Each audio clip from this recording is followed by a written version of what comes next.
Good morning. Good morning sa lahat. Naalaala ko nung bata pa ako, kalakasan pa ng aking mga magulang. Ang sabi ng nanay ko, gumalang ka sa matandang tao. Pag ikay mag-uutos kahit kanino paman, kahit bata kay matanda, maglalagay ka ng pakisuyo po, pakikuha, pakiganyan. Lalagyan mo ng paki bilang pagrespeto sa iyong kapwa. Ang sabi naman ng tatay ko, maging mabait sa kapwa, huwag magtatanim ng galit. Yun po ang tinatandaan ko na ako'y isang magulang na rin ngayon. Subalit minsan, hindi natin masabi yung ating temper.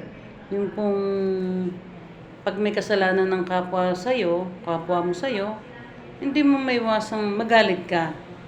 Kaya minsan naiisip ko, tama ang magulang ko, tama sila.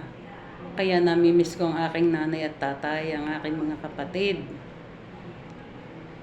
Sana naman ay sumalangit nawa ang mga kaluluwa nila. Mahal ko kayo, mga nanay, tatay ko, kapatid ko.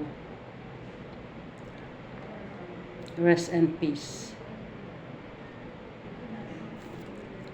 Maganda man ng umaga pero malungkot pag naalaala ko ang aking mga magulang.